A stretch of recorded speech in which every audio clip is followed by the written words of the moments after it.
উলঙ্গ অর্ধ উলঙ্গ হয়ে ঘুরে বেড়াচ্ছে, এগুলো নিয়ে কারো মাথা ব্যথা নাই। এর হিজাব করা আর দাড়ি নিয়ে এত কারো মাথা ব্যথা, এগুলো সমস্ত আমি মনে করি ইসলাম বিদ্বেষীদের একটা অপপ্রচার, মানে প্রপাগান্ডা। আর আমি তো জেনারেল ওয়াকারকে চিনি 1989 সালে, উনি আমার ছাত্র ছিলেন। তার মানে আজকে 37 বছর আগে থেকে চিনি, এবং সেটা মানে সবাই জানে। আমি তখন আমার ছাত্র হিসেবে তাকে দেখেছি যে ফিল্ড এক্সারসাইজের কঠিন অবস্থার মধ্যে সে নামাজ পড়েছে। প্র্যাকটিসিং মুসলিম, ইসলাম সে অনুকরণ করে, মানে ইসলামী নির্দেশ মেনে চলার চেষ্টা করে। আমি তার অফিসে কোরআন দেখেছি তার টেবিলের উপরে, এবং শুধু কোরআন না, কোরআনে আপনি বিভিন্ন জায়গায় মার্কিং করে দেখেছি যে ইম্পর্টেন্ট কোথায় কোথায়, হয়তো কোনটা সে ইম্পর্টেন্ট হিসেবে মার্ক করছে আমি জানি না, বাট আমি দেখেছি ফ্ল্যাগিং লাগানো। তো এবং তার কথাবার্তা, আপনি ব্যক্তি ওয়াকার কি কাউকে শুনবেন না, আপনি একটা আর্মি অফিসার বলতে পারবেন না যে ব্যক্তি ওয়াকার মানুষ হিসেবে খারাপ। আর একজন ভালো মুসলমান হওয়ার প্রধান শর্ত হলো ভালো মানুষ হতে হবে। আপনি সেনাপ্রধান হওয়ার আগে সে বেশ কয়েকটা গুরুত্বপূর্ণ পদে চাকরি করেছে ঢাকায়। কেউ বলতে পারবে না এই পদগুলোতে জেনারেল ওয়াকার কোনো অপকর্ম করেছে, কোনো দুর্নীতি করেছে, কোনো স্বজনপ্রীতি করেছে, ক্ষমতার অপব্যবহার করেছে, সে কোনো রকমের টাকা তস্তুর করেছে, এগুলো কোনো রকম অপবাদ নাই, অপবাদ তার মৃত্যুকে দিতে পারবে না। একজন ধার্মিক মানুষ দাঁড়িয়ে রাখছে, এটা নিয়ে কথা বলার কি আছে? মানে বলতে আমি তো বুঝি না, যারা কথা বলে তাদের মানসিক সমস্যা আছে। তারা স্বাধীনতার পর কি 5ই আগস্ট হয়েছে?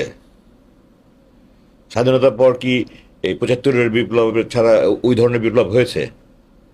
81-এর রাষ্ট্রপ্রধান হত্যা হয়, কিন্তু সপরিবারে তো হত্যা হয়নি। তো একটা জিনিস আগে হয় নাই, এই জন্য এখন এর মধ্যে এটা সমালোচনা করার কিছু নেই। এগুলো 1 নম্বর কথা।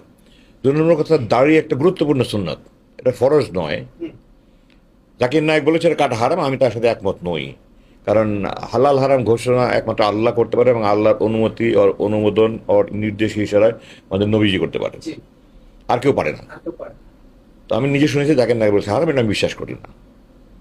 বরং কোনো কোনো ইসলামিক স্কলার আমি শুনেছি এটাও বলেন যে কেউ যদি মনে করে আমি মানুষকে দিনের দাওয়াত দেওয়ার জন্য, ইসলামের দিকে আকৃষ্ট করার জন্য, আমার কথা যেন ভালোভাবে গ্রহণ করে, এইটার প্রয়োজনে আমি শেভ করলে ভালো হবে মানুষকে ইসলামের দিকে আনার জন্য, সেক্ষেত্রে তারা বলে যে দাড়ি কাটাটা শেভ করাটা ওয়াজিব হয়ে যায়। এটা কেউ কেউ বলে, আমি ওটা কোনোটার সাথে একমত হচ্ছি না। সবচেয়ে গুরুত্বপূর্ণ সুন্নতগুলোর মধ্যে একটা, সেটা হলো যে আমি যখন মরে যাব আমার কোনো আমল আমার সাথে জানে, এটা হাদিসে আছে, মানুষ মৃত্যুর পরে তার আমল বন্ধ হয়ে যায়।